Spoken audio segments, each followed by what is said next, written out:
શણગારે છે. સંસારનો પહેલો અને છેલ્લો વરરાજો છે આ, કે આવી રીતે તૈયાર થઈને પરણવા ગયો હોય. તાત્વિક દ્રષ્ટિએ લો તો જીવ અને શિવનો આ તફાવત છે. આપણે ત્યાં જીવ પરણે ત્યારે શરીર ઉપર પીઠી ચોળે, યા તો હળદર ચોળે, અથવા તો તેલ અત્તર સુગંધી દ્રવ્યોથી શરીરને સુગંધી કરવાની કોશિશ કરે. શિવ પરણ્યા ત્યારે શરીર ઉપર ભસ્મ ચોળે.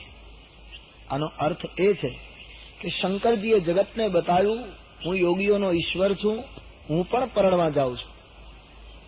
તો હે જીવ, તું પરણે એની સાથે તકરાર નથી, પણ શરીર ઉપર ભસ્મ ચોળીને હું તને એ કહેવા માંગુ છું કે પરણ્યા પછી કેવલ શરીર ઉપર જ કેન્દ્રિત ના થઈશ. શરીર નાશવંત છે, ચિતાની ભસ્મ બનવાનું છે, એની પ્રેરણા માટે શરીર ઉપર ભસ્મ લગાવે. જીવ પરણે ત્યારે સોના ચાંદીના આભૂષણો પહેરે. શિવ પરણવા ગયા ત્યારે એમણે સર્પોના ઘરેણા પહેર્યા. એક નિયમ છે કે સંપત્તિનો અતિરેક એનું બીજું નામ વિપત્તિ છે. માણસને હદ કરતા વધારે સુખ વધે તો પછી એ માણસ સુખી નથી, માણસ દુખી છે. કવિ કલાપીએ બહુ સરસ વાક્ય કહેલું, જે પોષતું તે મારતું એવો દિશે ક્રમ કુદરતી. ઈશ્વરનો ક્રમ છે, જે પોષણ આપે એનો જો અતિરેક થાય તો એ જ વસ્તુ માણસને મારે. આભૂષણ પહેરે એની ના નથી જીવ, પણ એ આભૂષણોની અતિરેક જો થયો, એમાં આસક્તિ વધી, તો એના એ ભૂષણ તને ભુજંગ બનીને દંશ દેશે. માટે સર્પોના ઘરેણા પહેરી જગતને આસક્તિથી હીન થવાનો બોધ આપ્યો. ત્રીજું, જીવ પરણે તો ઘોડા ઉપર બેસે. શિવ પરણવા ગયા ત્યારે નંદી ઉપર બેઠા. 4 પગવાળો નંદી એ ભારતીય ઋષિમુનિઓએ વર્ણવ્યું કે ધર્મનું સ્વરૂપ છે. ધર્મના 4 ચરણ છે: સત્ય, દયા, દાન અને તપ. આ 4 ચરણ ઉપર ભારતીય ધર્મ ઉભો છે. શંકરજી નંદી ઉપર બેઠા, એનો અર્થ એમણે કહ્યું કે હે જીવ, પરણવા હું પણ જાઉં છું, પણ મારી સવારી અધર્મની નથી, ધર્મની છે. હું ધર્મને ભૂલીને પરણવા નથી જતો, હું ધર્મમય જીવન બતાવું છું. અને ચોથું, જીવ પરણે તો ત્રિશૂલ રાખે. જીવ પરણે તો તલવાર રાખે, શિવ પરણવા ગયા ત્યારે ત્રિશૂલ રાખે. ત્રિશૂલનો શબ્દાર્થ થાય 3 પ્રકારના શૂલ, 3 પ્રકારના દુઃખ: કામ, ક્રોધ અને લોભ. શંકર ભગવાન કહે, ત્રણેયને મેં મારા કાબુમાં રાખ્યા છે. એ ત્રણેય ઉપર મારો કંટ્રોલ છે. હું કહું એમ એ લોકો વર્તે. એ મારા નોકર છે, એને મેં મારા હાથમાં પકડ્યા. આ જીવ અને શિવનો તફાવત. આ રીતે શંકર ભગવાન તૈયાર થયા. એના ગણો શિવજીની સાથે છે. દેવતાઓ અને દેવતાઓની સ્ત્રીઓ મશ્કરી કરવા લાગી. શંકરજીને જોઈને બધા કહેવા લાગ્યા, એ કન્યાના ભોગ લાગ્યા જેને આ પતિદેવ પ્રાપ્ત થવાનો. મજાક થઈ રહી છે. દેવતાઓએ ભગવાન વિષ્ણુને અને બ્રહ્માને કહ્યું, મહારાજ, આપણે આટલા સુંદર પિતાંબરો અને આભૂષણો ધારણ કરેલા દેવતાઓ અને આ દિગંબર દશામાં શિવ ભસ્મ ચોળીને આપણે એની સાથે ચાલીએ, આમાં આપણી પ્રતિષ્ઠા ગવાય. શંકરજીને જુદા ચલાવો. બ્રહ્માજીએ કહ્યું, ચૂપ રહો, લગ્ન એના થાય છે, આપણા નહીં. અને એને એમ કહીએ કે તમે અમારાથી જુદા ચાલો, તો એમ કહે છે તો તમે જ જાઓ, હું અહીંયા બેઠો છું. એને તો કોઈ પણ રીતે સમજાવીને પરણાવવામાં આપણો સ્વાર્થ છે. પણ બોલે, એ આવું શરીર, આવું સ્વરૂપ, આપણે એની સાથે કેમ શોભીએ? દેવતાઓ યુક્તિ કરી, એક કામ કરો, બિલગ વિલગ હોય ચલહું સબ. બધા દેવતાઓ પોતપોતાના સમાજને લઈને જુદા જુદા ચાલો, વ્યવસ્થા ખાતર. વરુણ, ઇન્દ્ર, કુબેર પોતપોતાના ગ્રુપમાં બધા જુદા પડો. આમ દેવતાઓએ યુક્તિ કરી અને બધાને વ્યવસ્થાને નામે જુદા પાડ્યા. પરિણામે શંકર ભગવાન એકલા થઈ ગયા. ભગવાન શંકર સમજી ગયા કે દેવતાઓને મારી સાથે ચાલવું ગમતું નથી. કદાચ મારી સંખ્યા ઓછી છે એટલે આ લોકો આવું કરતા હશે. શંકર ભગવાને શ્રીંગી નામના ગણને કહ્યું કે, શ્રીંગી, હા બોલે, તો એક કામ કર, આ જગતમાં જેટલા સ્મશાન છે અને એ સ્મશાનમાં જેટલા ભૂત પ્રેત રહેતા હોય, એ બધાને માનસિક મંત્ર શક્તિનો પ્રયોગ કરીને નિમંત્રણ આપ કે આપણા માલિકનું લગ્ન થાય છે, જેમ બને એમ જલ્દી આવે. અને શ્રૃંગીએ માનસિક મંત્ર શક્તિનો પ્રયોગ કર્યો. અને ગોસ્વામીજી કહે સ્મશાને સ્મશાનેથી વિપુલ સંખ્યામાં ભૂત પ્રેતના ટોળા ભગવાન શંકરની બારાતમાં આવવા માટે નીકળી પડ્યા. તુલસીદાસજીએ બહુ સરસ વર્ણન કર્યું. તાનો ક્ષીણ કોવું આતિથીન પાવન કોવું અપાવન ગાતી ધારે તનુ ક્ષીણ કોવું યતિથીન પાવન કોવું અપાવન ગાતી. શબ્દ પર ધ્યાન દે આપ. જે ભૂત પ્રેતો આવ્યા એના માટે તુલસીદાસજીએ લખ્યું કે કેટલાક શરીરમાં બિલકુલ ક્ષીણ દુબળા છે, કેટલાક ખૂબ હૃષ્ટપુષ્ટ. તુલસીદાસજી કહે કેટલાક અપવિત્ર છે તો કેટલાક પવિત્ર છે. કોઈને માનવીના સ્વરૂપ છે તો કોઈને પશુના ચહેરા છે, કોઈ રક્ત પીવે છે તો કોઈ ગંગાજળ પીતા આવે છે. હજારોની સંખ્યામાં હર હર મહાદેવનો નાદ કરતા આવે. શંકરજી બધાનો સ્વીકાર કરે. આનો અર્થ એ થાય કે શિવ કહે છે તમે દુબળા હો કે સબળા હો, તમે પાવન હો કે અપાવન હો, એકવાર મારી પાસે આવી જાઓ, હું બધાનો સ્વીકાર કરવા તૈયાર છું. કૈસે ભી હો તુમ મેરે પાસ ચલે આવો. શંકર ભગવાન એક એવું ચરિત્ર છે આપણી સંસ્કૃતિમાં.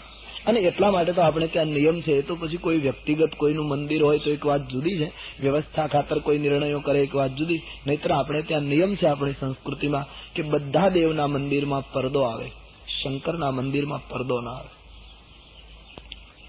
એ 24 કલાક ખુલ્લા બેઠા છે. જીવને કહે છે તું મારી પાસે આવ, હું તારી પ્રતીક્ષા કરું. શંકર ભગવાનના મંદિરના દર્શનનો કોઈ બહુ નિશ્ચિત સમય ન હોય, ગમે ત્યારે જાઓ દર્શન થઈ શકે. એ મંદિર જ એવું. અને બીજા અર્થમાં જોઈએ તો શંકર ભગવાન રહે સ્મશાનમાં, અને સ્મશાનમાં જવાનો કઈ સમય નક્કી થોડો હોય, ગમે ત્યારે લઈ જવો પડે. એના માટે કઈ અમુક જ એને જો તાળું મારવામાં આવે તો કેમ ચાલે? એ મંદિર ખુલ્લું જ રાખવું પડે. સ્મશાને સ્વા ક્રીડા સ્મરહર પિશાચા સહચરા. તો શંકર ભગવાનનું આખું ચરિત્ર પ્રતિકાત્મક છે, અદભુત છે. તો एक एक व्यक्ति नो शिवजी स्वीकार કર્યો. नाच ही गाव ही गीत परम तरंगी भूत सब. बाबाजी लिखते हैं બધા નાચે છે, ગાય છે, અને આ બધું વિચિત્ર વેશ અને આ બધો સમાજ જોઈને દેવતાઓની સ્ત્રીઓ કહેવા લાગી જસ દુલહ તસ બની બરાતા. હવે જેવો વરરાજો છે એના પ્રમાણે જાન થઈ ગઈ. આમ કૌતુક અને વિનોદ થાય. પણ હવે બન્યું એવું કે દેવતાઓએ મશ્કરી કરી. પરિણામે શંકર ભગવાને બધા ગણોને ભૂત પ્રેતને ભેગા કર્યા. સંખ્યા એટલી બધી વધી ગઈ વરરાજાની ચારે બાજુ કે કોઈ દેવને વરરાજાને મળવા જવું હોય તો પેલા ભૂત પ્રેતો અટકાવે, ઉભા રહો, વરરાજાને મળવું હોય તો પેલા અમને મળો. અરે કયું દેવતાઓ કહે અમારે અગત્યનું કામ છે. બોલે તમે દેવતાઓ, તમારી નજરનો ભરોસો નહીં, વરરાજાને નજર લાગે. હવે આમાં નજર લાગે એવું હતું શું? ચિફલ મીદમ. ભગવાન શંકરજીની પાસે દેવતાઓને ગણો રોકે જતા. આનો અર્થ એમ થાય કે માણસ પોતાની બુદ્ધિની ચતુરાઈથી ઈશ્વરની સાથે જયારે હોશિયારી કરવા જાય ત્યારે નાનામાં નાના તત્વો એને પ્રભુ પાસે પહોંચતા અટકાવે છે. જગતમાં બધી જગ્યાએ ચતુરાઈ ચાલે, પ્રભુની પાસે ન ચાલે. તુલસીદાસજી ચતુરાઈ, જ્યાં સુધી જીવ ચતુરાઈ ન છોડે. ઈશ્વર માર્ગમાં બહુ બુદ્ધિની જરૂર નથી, શુદ્ધિની જરૂર છે. જે માણસ પોતાની બુદ્ધિ વાપરવાનો પ્રયાસ પ્રભુના માર્ગમાં કરશે એ માણસ નિષ્ફળ જશે. એ માર્ગ જ હૃદયનો છે, બુદ્ધિનો નથી. તો ગોસ્વામીજી કહે દેવતાઓ થોડી રમત કરવા ગયા તો શિવથી એમને બિલક થવું પડ્યું. રસ્તામાં કૌતુક વિનોદ થાય, બારાત ઉપડી છે. यहाँ हिमाचल रचेऊ बिताना. हिमाचल महाराजे भव्य मंडप रचेलो. सुंदर व्यवस्था હતી. પર્વતો, નદીઓ, તળાવો, વનસ્પતિ, સાગર કામરૂપ દેહ ધારણ કરી હિમાચલને ત્યાં મહેમાન થયા છે. જગદંબા ભવાની જે મંડપમાં બેસવાની હોય એ મંડપનું વર્ણન ભલા કોણ કરે. ધામધૂમથી જાન આવી. આખું ગામ શણગારાયેલું. ગામના લોકોના મનોરથો ક્યાંય સમાતા નથી. અમારી ભવાની આટલા વર્ષો સુધી તપ કર્યું. એનો પતિ યાની દુલ્હો કેટલો રૂપાળો હશે, વરરાજો કેટલો સ્વરૂપવાન હશે. આવો ભાવ લઈને આખું ગામ સામૈયું લઈને આવે છે. દેવતાઓએ વિચાર કર્યો કે આ વરરાજાને જો આગળ રાખીશું અને આપણે પાછળ રહીશું તો આ વરરાજાને જોઈને સન્માન કરવા જે સામૈયું આવે છે એમાં કોઈ વ્યક્તિ ઊભી નહીં રહે, બધા જતા રહેશે. અને વરરાજાને તો ઉતારો નહીં મળે, પણ આપણું અપમાન થશે અને આપણને ઉતારા નહીં મળે, અને આપણે દેવતાઓ આપણું સન્માન ન થાય તો બરાબર નહીં. અને વરરાજાને તો ઉતારો ન મળે તો એને તો ફાવે, એને તો સ્મશાનમાં ફાવે, એટલે એને કોઈ વિશિષ્ટ ઉતારાની જરૂર નહીં. તેથી દેવતાઓએ બુદ્ધિ વાપરી અને બધા દેવતાઓ સન્માનમાં આગળ, જેના લગ્ન થાય એ શંકરજીને પાછળ રાખ્યું. સૌ પ્રથમ વિષ્ણુ સામૈયું આવ્યું અને વિષ્ણુ ભગવાનનું દિવ્ય રૂપ જોઈને હિમાચલવાસી લોકોએ એમ જ માન્યું કે આ જ વરરાજા છે. કોઈએ પૂછ્યું, આપ દુલ્હે મહારાજ હે? વિષ્ણુ ભગવાને કહ્યું, નહીં ભાઈ, દુલ્હા તો પીછે, અમે તો જાની આવો છે. લોકો નાચવા લાગ્યા, અમારી પાર્વતી કેટલી ભાગ્યશાળી, એના પતિની જાનમાં આવેલા જાની આવો જો આટલા રૂપાળા હોય તો વરરાજો કેટલો રૂપાળો છે. વિષ્ણુ ભગવાન મનમાં હસે કે વરરાજાને જોયા પછી આમાં જીવતા કેટલા રહેશે, એ જ એક પ્રશ્ન છે. બધા જ દેવતાઓનું સન્માન થયું છે, સુંદર નિવાસમાં બધાને ઉતારા મળ્યા, અને છેલ્લે જ્યાં શંકર ભગવાનનો સમાજ આવ્યો, ભૂત પ્રેતો ગર્જના કરે, હર હર મહાદેવનો નાદ થાય, ડમરૂ નિનાદ વાગે, હાથમાં ત્રિશૂલ, નંદી ઉપર સદાશિવની સવારી, અને આ બધું ભીષણ વેશ અને ભીષણ સમાજને જોતા ગોસ્વામીજીએ લાગ્યું બીડરી ચલે વાહન સબ ભાગે. જેટલા લોકો સામૈયામાં આવ્યા હતા બધા જ ભયભીત થઈને ભાગ્યા, મંગળ દ્રવ્યો ઢોળાઈ ગયા, સામૈયામાં કોઈ ઉભું રહ્યું નહીં, આખું મેદાન ખાલી થયું, ભય વ્યાપી ગયું.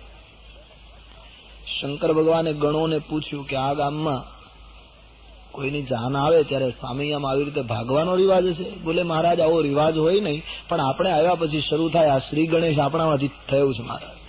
આખા ગામમાં ભય અને આતંકનું વાતાવરણ.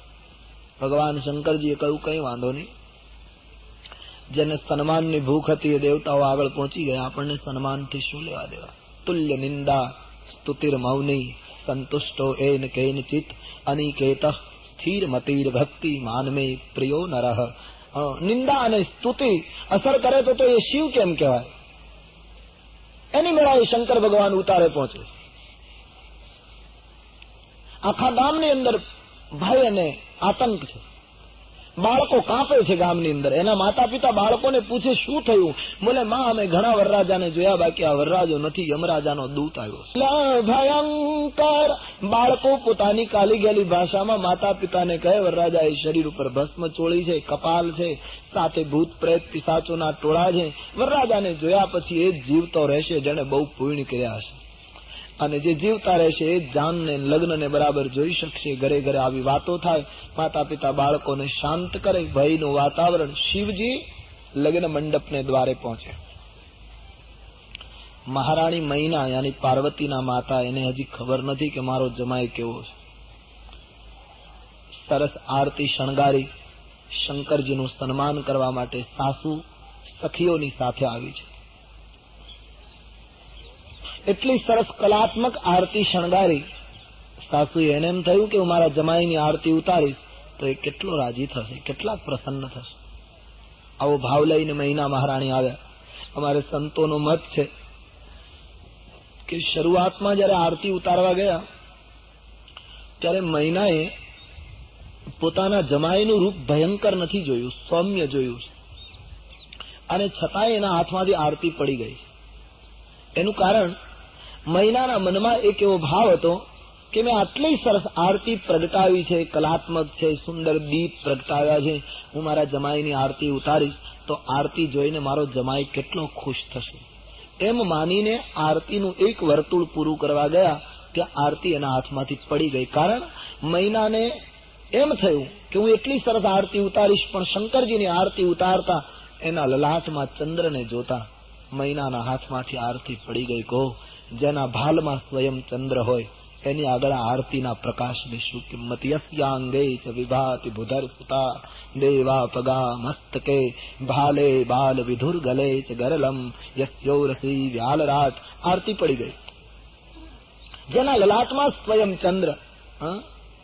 અમારે સૌરાષ્ટ્રમાં તો ત્યારથી મહાત્માઓ એમ કહેતા ફરે કે આપણે ત્યાં હવે જો કે નીકળી જાય ગુજરાતમાં મને ખ્યાલ નથી બહુ, પણ ગામડામાં કોઈના લગ્ન થાય તો સાફો બાંધે અને સાફામાં પીંછી રાખતા, અને પીંછીમાં એક નાનકડો એવો બલ્બ હોય, એનું વાયરિંગ કોટના ખિસ્સામાં હોય.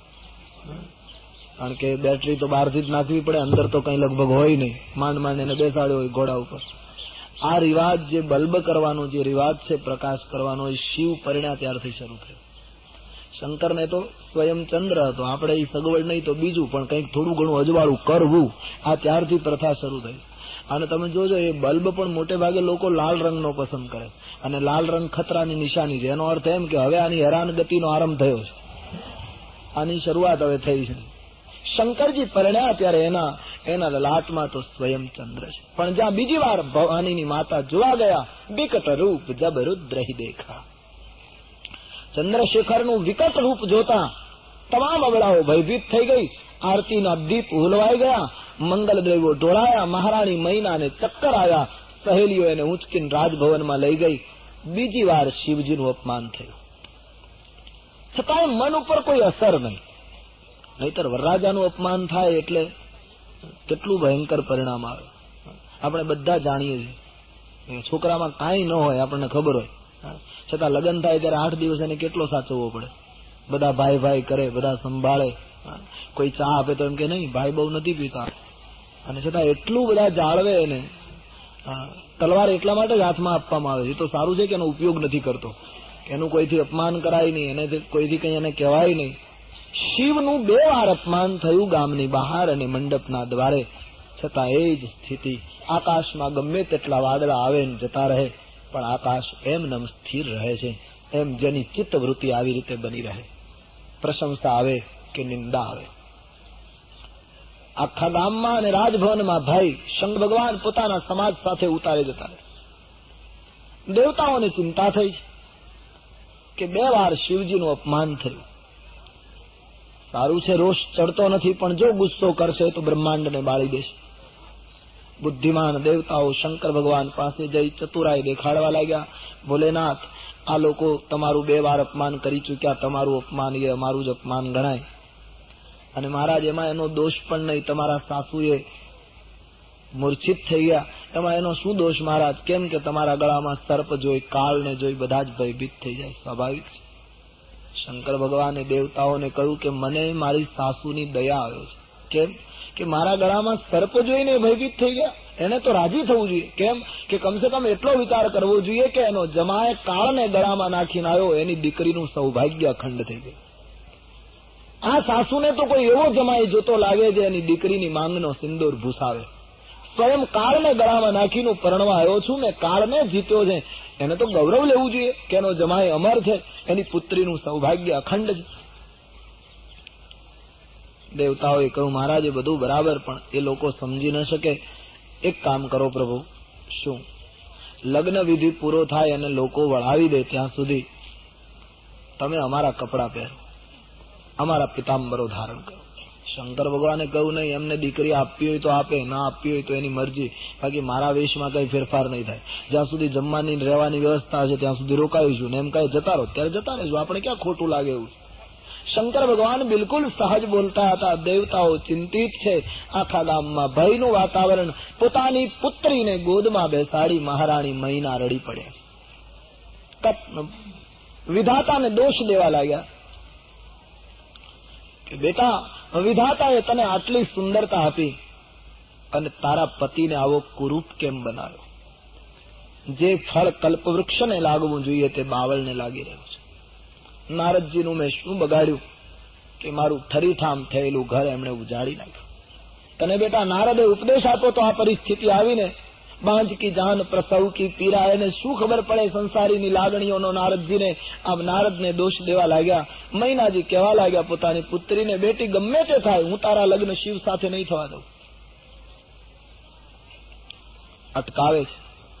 ત્યાં સુધી મૈનાજી બોલ્યા છે, હું તને લઈને પર્વત ઉપરથી પડી જઈશ, સમુદ્રમાં ડૂબી જઈશ, અગ્નિમાં બળી જઈશ. ઘર જાય, બદનામી મળે, ભલે મળે, પણ હું જીવું છું ત્યાં સુધી તારા લગ્ન નહીં થવા દઉં. તાત્વિક અર્થમાં જરા વિચાર કર્યા. દક્ષની પુત્રી તરીકે ભવાની બળી ગયા એટલે કે ચંચળ શ્રદ્ધા ખલાસ થઈ ગઈ અને હિમાલયની સ્થિરતામાંથી નવી શ્રદ્ધા જન્મી. દિવસે દિવસે દીકરી મોટી થઈ, યાની શ્રદ્ધા વધતી ગઈ. નારદજી જેવા ગુરુ મળ્યા. શિવને પુનઃ પ્રાપ્ત કરવા માટે પાર્વતીએ ખૂબ તપ કર્યું. સપ્તઋષિઓ દ્વારા એની કસોટી થઈ, એમાં એ ઉત્તીર્ણ થયા. શિવનું મિલન હવે નજીક આવ્યું, ત્યાં મૈનાએ લગ્ન અટકાવ્યા. તુલસીદાસજી પોતાના સાહિત્યમાં કહે છે, મૈના એ બુદ્ધિ છે, અને બુદ્ધિ હંમેશા જીવ શિવની નજીક આવે એમાં અવરોધક બની છે.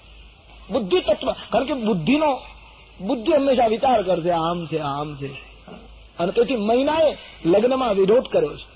હું નહીં પરણવા દઉં. તુમ સહિત ગિરતે ગિરો પાવક જરો જલનિધિમાં પરો. હું બળી જઈશ પણ તારા લગ્ન નહીં થવા. જીવ ઈશ્વરને મળે, આટલી સાધના પછી, આટલી કસોટી પછી જયારે પ્રભુની સાથે લગ્ન થવાનો સમય હતો, ત્યારે મૈના અટકાવે છે, બુદ્ધિ તત્વ રોકે છે.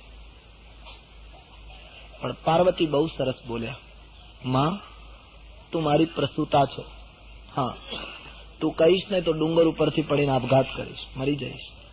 પણ માં એક જવાબ આપીશ, શું? તુમસે મિટહી કી વિધિ કરમ કા. તારામાં કોઈ એવી શક્તિ છે માં કે વિધાતાના લેખને તું પલટી શકે? અને માં, માતા પિતા જો વિધાતાના લેખને બદલી શકતા હોય તો સંસારમાં કોઈ માતા પિતા પોતાના સંતાનને દુઃખી ન થવા દે.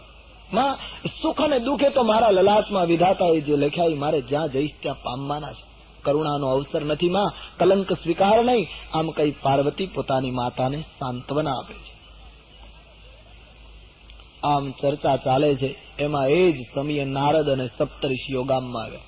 આખું ગામ નારદની વિરુદ્ધમાં છે કે આ નારદે જ કર્યું છે બધું. નારદજીને જોતા જ ગામના લોકો કહેવા લાગ્યા, મહારાજ હવે તમે જેમ આવ્યા છો એમ જતા રહો, તમારે લીધે અમારી આ દશા થઈ. જે ભૂત પ્રેતો સ્મશાનમાં રહેવા જોઈએ ગામની બજારમાં ફરે, અમારાથી ઘરની બહાર નીકળાતું નથી, આ પરિસ્થિતિ ઉભી થઈ છે, અને હવે રાજભવનમાં તમારું કોઈ સન્માન નહીં કરે. નારદજીને થયું કે સન્માન કરે એવા સમાચાર મળે ત્યારે જઈએ, અને અપમાનના સમાચાર મળે ત્યારે પાછા ફરીએ તો સાધુતાને કલંક લાગે. અને તેથી નારદજી સામેથી સપ્તઋષિઓની સાથે ગોસાઈજી બાબા કહે રાજભવનમાં પધારે છે. મહારાણી મૈનાએ ભાવશૂન્ય સ્વાગત કર્યું, અને નારદજીને જોઈને મૈના રડી પડ્યા. બાપજી, તમે મારી પુત્રીને આવી સલાહ આપી? ક્યાં મારી પુત્રીની સુંદરતા અને ક્યાં આ પાગલ જેવો વરરાજો સર્પો લપેટીને આવ્યો છે? નારદજીની આગળ ફરિયાદ રજૂ થઈ. નારદજીએ મૈનાને કહ્યું, મૈના, તમને ખબર નથી કે શિવ કોણ છે અને આ તમારી પુત્રી કોણ છે? દેવી, આંખો ખોલો. આ પુત્રી આજે શિવની સાથે પરણે છે એવું નહીં, ગયા જન્મમાં પણ આ પુત્રી શિવની જ પત્ની હતી. તમને ખબર નથી. કેમ મહારાજ? બોલે, હા, તમારી પુત્રી ગયા જન્મમાં દક્ષની પુત્રી હતી, શંકર સાથે પરણેલી. એકવાર અગસ્ત્યના આશ્રમમાંથી કથા સાંભળીને બંને આવતા હતા. રસ્તામાં રામ દર્શન થતા તમારી પુત્રીને ગયા જન્મમાં શંકા પડી. એમણે રામની કસોટી કરવા માટે સીતાનું રૂપ લીધેલું, માટે શિવે એનો ત્યાગ કર્યો. શિવથી ત્યજાયેલી તમારી પુત્રી દક્ષના યજ્ઞમાં બળી ગઈ. પ્રિયા, હે મૈના, જરા સુનિએ. આ એ જ કન્યા દક્ષના યજ્ઞમાં બળી ગઈ હતી, એ તમારે ઘરે પુત્રી તરીકે પુનઃ પ્રગટી છે. પોતાના પતિને મેળવવા માટે એમણે કઠિન સાધના કરી, અને આજ એ સરિતા સાગરને મળવા તૈયાર છે. તમે અવરોધક કેમ બનો છો? આંખ ખોલો દેવી. આંગણે જે ઉભા છે, જેનું તમે અપમાન કર્યું છે, એ શિવ સાક્ષાત અખંડાનંદ બ્રહ્મ છે, અને આ જગત જનની દુર્ગા છે. નારદજીએ જ્યાં વાત કરી છે, બધાની આંખ ખોલી ગઈ છે. રામાયણકાર કહે, જે સમાજને શિવ તરફ એકદમ તિરસ્કાર હતો અને ભવાનીને કેવલ પુત્રી માનતા હતા, એ બધા જ ભવાનીના ચરણમાં પુની પુની પાર્વતી પદ વંદે, વંદન કરવા લાગ્યા. શિવ તરફ સદભાવ જાગ્યો.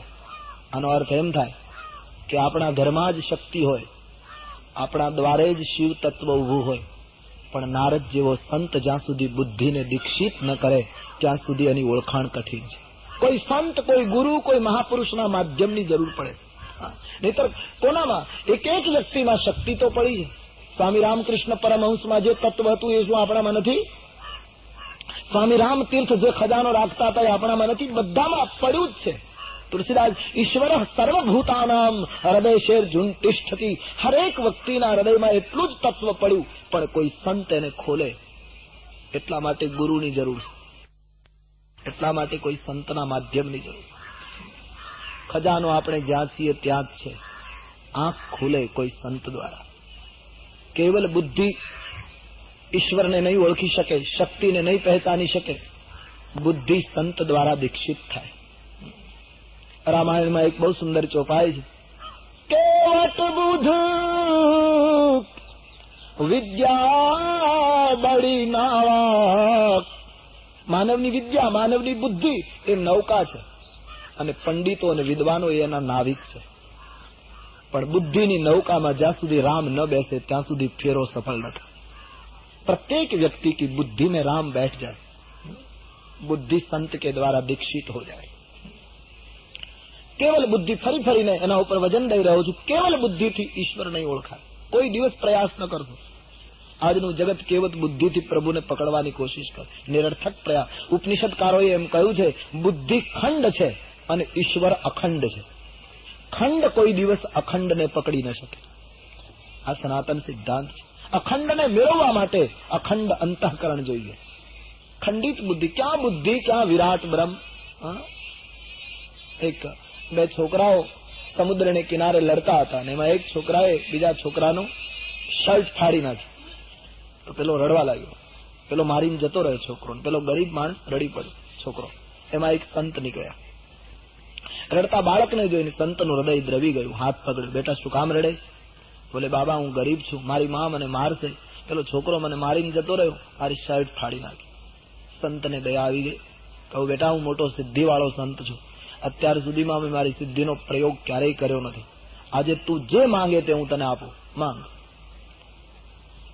પણ તું રડવાનું બંધ કરી દે, કુછ ભી માંગ. છોકરો રડતો બંધ થઈ ગયો. કહે, બાબા હું જે માંગુ તે આપશો? કહે હા. ચડીમાંથી છોકરાએ ચડીના ખિસ્સામાંથી એક પ્યાલો કાઢ્યો અને મહાત્માને બતાવ્યો. બાબા દેખીએ એ ક્યાં હે? બોલે પ્યાલા. બોલે સામે શું છે? કહ્યું સમુદ્ર. તો હું જે માંગુ તે આપશો? કા તો એક કામ કરો, आप प्याला में दरियो भरी दो.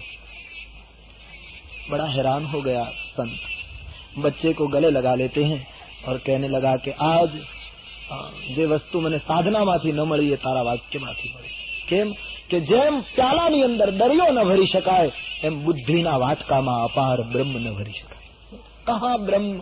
इसलिए हमारे वाल्मीकि जी बड़ा न्यायोचित बोले हैं रामचरितमानस के अवध कांड में, राम स्वरूप तुम्हार वचन अगोचर बुद्धि पर अविगत अकथ अपार नेति नेति जहि निगम कहा. राम स्वरूप तुम्हार वचन अगोचर बुद्धि पर. केवल बुद्धि से नहीं काम चलता, बुद्धि संत के द्वारा दीक्षित हो जाए. बस આજની બુદ્ધિ શિક્ષિત થઈ છે, દીક્ષિત નથી થઈ. યુનિવર્સિટીઓ અને કોલેજો બુદ્ધિને શિક્ષિત કરી શક્યા છે, દીક્ષિત નથી કરી શક્યા. અને તેથી અજંપો દરેક જગ્યાએ. શાળા અને કોલેજોએ, યુનિવર્સિટીઓએ સીએ ઉભા કર્યા, ડોક્ટરો ઉભા કર્યા, વકીલો ઉભા કર્યા. વિવેકાનંદ કેટલા ઉભા કરી શકે? સ્વામી રામતીર્થ કેટલી કોલેજો ઉભા કરી શકે? આ છે દીક્ષિત આવો સમાજ. નહીતર વૃક્ષની નીચે બેસી બેસીને ભણતા હતા આ દેશમાં અને નરપુંગવો પાક્યા જેને આર્ય સંસ્કૃતિ માટે એટલું જબરદસ્ત બલિદાન આપ્યું. હજારોની સંખ્યામાં ડિગ્રીધારીઓ નીકળે, ડિગ્રી મળે છે, વૃત્તિ પેદા થતી નથી. દીક્ષિત હો જાય ઇન્સાન. શિક્ષિત તો લોકો બહુ થયા છે, આજે ઓછું, ગુજરાત ઓછું શિક્ષિત છે. દીક્ષિત કેટલા? દીક્ષિત યાની મારો કહેવાનો અર્થ આપણે ભગવા પે નીકળી જવાની વાત નથી. આપણા અંતઃકરણ દીક્ષિત હુआ है. दीक्षित हो जाओ, अंतःकरण को रंग दो प्रभु प्रेम में, हरि के सुमिरन से रंग दो. અને એ સંતો કરી શકે, હાલતી ચાલતી યુનિવર્સિટીઓ કરી શકે. એના દ્વારા એ કાર્ય શક્ય બને. આજે કેટલી આપણી કરુણા છે. રાષ્ટ્રનું જીવન તમે જુઓ, કેટલી મુશ્કેલી છે સમાજ. મેં તો અમારે સૌરાષ્ટ્રની વાતો જાણું છું એટલે કહું છું. વિશ્વવિદ્યાલયો નામ આપીએ છીએ આપણે, નથી એમાં વિશ્વ દેખાતું, નથી એમાં વિદ્યા દેખાતું. બંને વસ્તુનો અભાવ અને નામ અપાય છે વિશ્વવિદ્યાલય. ખાબોચિયાને બધા દરિયો કહે અને આત્મસંતોષ લે છે ખાબોચિયા. દીક્ષિત હો જાઓ. વાસ્તવિકતાને સ્વીકાર્યા વગર છૂટકો નથી. ક્યાં સુધી માણસ દંભમાં જીવશે સમજાતું નથી. कहने का मतलब ईश्वर तत्वने ओळखवा माटे जेना माटे जीवनो जन्म छे ए मूल तत्वने मेळववा माटे नदीनो प्रवाह निकळे एमांथी तमे सिंचाई करो એમાંથી કોઈને સ્નાન કરાવો, એમાં તમે કપડાં ધોવો, એમાંથી નહેર કાઢો, કુછ ભી કરો, ઠીક હૈ, પણ નદીનો મૂળ ઉદ્દેશ છે સાગરને મળવું. सरिता जल जल निधि मह जाई, हमारे बाबा जी की स्किंधा कांड में कहते हैं, हो ही अचल जिमी जीव हरि पागी. जीव की धन्यता है हरि को मिलना, प्रभु प्रेम में गोता लगाना. આ છે દીક્ષિત થવાનો વાત. શિક્ષિત લોકો બહુ થયા છે, દીક્ષિત નથી થયા એટલે આટલું શિક્ષિત થયા પછી પણ અજંપો છે. બધા હૃદયમાં પૂછી જોજો. હું આજ પૂછું તો કેટલા વડીલોને પોતાના યુવાન સંતાનોથી આજે સંતોષ છે, અને કેટલા યુવાન સંતાનોને પોતાના વડીલોની પ્રકૃતિથી સંતોષ. બંને બાજુ કઈ ને કઈ બળવો છે, બધું એમને દબાયેલું પડ્યું છે. એટલા માટે સંતોની જરૂર છે. આ કાર્ય સંતો કરી શકે. ધર્મ સત્તા જે કરી શકે એ રાજ સત્તા ન કરી શકે. વ્યાસ ગાદી જે કરી શકે એ રાજગાદી ન કરી શકે. મારો કહેવાનો મૂળ અર્થ, શિક્ષણની સાથે માણસ હૃદયથી દીક્ષિત બને, એની બહુ જરૂર છે. અને એના માટે કોઈ સંતની જરૂર છે, કોઈ સંતના માધ્યમની જરૂર છે. નારદજીએ જયારે વાત કરી તો એ તત્વ બધું સમજાવવા લાગ્યું. તો આખા ગામને નારદની વ્યાખ્યા પછી એક જુદો જ ભાવ પ્રગટ્યો. 4 પ્રકારની રસોઈ બની, જાનૈયાઓને જમાડ્યા છે. સંક્ષેપમાં કહું છું, ધામધૂમથી શિવજી પુનઃ લગ્ન મંડપના દ્વારે આવ્યા. હવે તો આખી દ્રષ્ટિ બદલી ગયેલી એટલે કોઈ પ્રશ્ન નહોતો. સ્વાગત થયું, બ્રાહ્મણોને વંદન કરી, દેવતાઓને વંદન કરી, શિવજી આસન ઉપર વિરાજિત થયા. ચિક્કાર મંડપ ભરાયેલો છે. મહારાણી મૈના અને હિમાચલ પોતાની પુત્રીનું કન્યાદાન આપવા માટે મંડપમાં બેઠા છે. અદભુત શણગાર સજાવી અને ભવાનીને સખીઓ લગ્ન મંડપમાં લઈ આવ્યા છે. આપ રામચરિત માનસને બરાબર જોશો તો ખ્યાલ આવશે. રામચરિત માનસમાં મુખ્ય જેટલા પાત્રો છે બધાના રૂપનું વર્ણન આવે છે, પણ ભવાની અને શ્રી સીતાજી આ બંનેના રૂપનું વર્ણન તુલસીદાસજીએ કર્યું નથી. કલમ ચાલી જરૂર, પણ અટકી ગયા છે. એનું કારણ હતું કે તુલસીજી મર્યાદાના સંત છે અને સીતા અને ભવાની એ જગતની માં છે. તુલસી કહે માના રૂપનું વર્ણન પુત્ર કરે તો મર્યાદાનું ઉલ્લંઘન ગણાશે. અને તેથી કેટલી મર્યાદાથી લખ્યું, છબી ખાની માતુ ભવાની ગવની મધ્ય મંડપ શિવજા. સુંદરતાની ખાણ બસ, और કોઈ સ્વરૂપનું, રામજીના સ્વરૂપનું વર્ણન તમને અનેક વાર રામચરિત માનસમાં મળશે, પણ સીતાજીના સ્વરૂપનું વર્ણન નહીં બતાવે તુલસી. આ તો એમ કહે છે સુંદરતાની મર્યાદા, સુંદરતાની ખાણ, સુંદરતાની અવધિ એવું કહે છે, પણ વિશેષ વર્ણન નહીં કરે. કારણ કે પુત્ર માના રૂપનું વર્ણન કરે એ ભારતીય પરંપરાથી વિરુદ્ધ ગણાય. માં ભવાની સુંદરતાની ખાણ સખીઓની સાથે મંડપમાં પ્રવેશ કરે છે. વૃદ્ધ હિમાચલ અને મૈના કન્યાદાન માટે બેઠા છે. મર્યાદાથી પાર્વતીએ આસન લીધું, વેદ મંત્રો ઉચ્ચારિત થયા છે. ગહી ગિરીશ કુશ કન્યા પાની, હાથમાં દર્ભની સળી અને પોતાની લાડલી પુત્રીનો હાથ લઈ હિમાચલ અને મૈનાએ શંકરજીના હાથમાં પુત્રી અર્પણ કરી છે. શંકર ભગવાને પાણી ગ્રહણ કર્યો છે. માંગમાં સિંદૂર પુરાયો, પુષ્પની વૃષ્ટિ થઈ.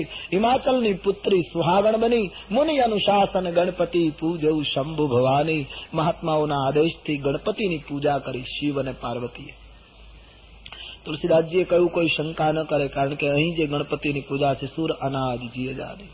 રુદ્રીમાં જે ગણપતિનું વર્ણન છે કે હે ગણેશજી તમે કોઈના ગર્ભમાં જન્મ નથી લેતા, જે વેદની અંદર જે વર્ણન છે એ ગણપતિનું આદિદેવ તરીકે અહીંયા પૂજા કરવામાં આવી. 4 મંગલ ફેરા શરૂ થયા. આપણી સંસ્કૃતિમાં જીવ જયારે પરણે ત્યારે એને 4 જ ફેરા શું કામ ફેરવવામાં આવે? 5 કેમ નહીં? અથવા તો 3 કેમ નહીં? એ 4 ફેરા એ અગ્નિ અને બ્રાહ્મણની સાક્ષીએ ખાલી આમ ચક્કર મારી જવાની વાત નથી. એની પાછળ આખું રહસ્ય છે.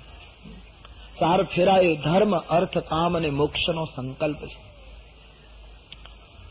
પતિ પત્ની પહેલો ફેરો ફરે એટલે સંકલ્પ કરે કે અમે પતિ પત્ની ધર્મનું બરાબર આચરણ કરીશું, ધર્મનો ફેરો. બીજો ફેરો અર્થનો, અમે સંસારી બન્યા છીએ, અમને પૈસાની જરૂર પડશે જીવન જીવવા માટે, એટલે અમે અર્થોપાર્જન પણ કરીશું ધર્મની મર્યાદામાં. પ્રથમ ધર્મ, બાદ મેં અર્થ. ધર્મના કિલ્લામાં અર્થ, અમે અર્થોપાર્જન પણ કરીશું. ત્રીજો ફેરો કામનો, અમારો વંશ ચાલુ રહે, અમારો પરિવાર વધે, એટલા માટે અમે સંસારના કામ સુખો પણ ભોગવીશું, પણ મોક્ષની મર્યાદામાં. અમારી મુક્તિ ન બળે. ધર્મ અને મોક્ષની વચ્ચે ભારતીય ઋષિઓએ અર્થ અને કામને મૂક્યા. ધર્મની બહાર અર્થ નીકળી જાય એમ નહીં. જેનું ધન ધર્મને ત્યાગી દે એ ધનની દુર્ગતિ રામાયણમાં બતાવી છે. अरण्यकांड में सूत्र आता है, राजनीति बिनु धन बिनु धर्मा. तो चार फेरा એ ધર્મ અર્થ કામ અને મોક્ષનો સંકલ્પ છે. અમે ધર્મ પાળીશું, અમે અર્થોપાર્જન પૈસા કમાવાની કોઈ શાસ્ત્ર એ ના નથી પાડે. પૈસાની જો ટીકા જ કરી હોત તો આપણા દેશમાં ઋષિઓ શ્રી સુક્તમ ન ગાત. પણ ધર્મની મર્યાદામાં ધન હોવું જોઈએ અને મોક્ષની મર્યાદામાં સંસારના સુખો હોવા જોઈએ. આ ચાર ફેરા પૂરા થયા. લગ્નનો વિધિ સંક્ષેપમાં સમાપન થયો. પર્યાવરણની સામગ્રી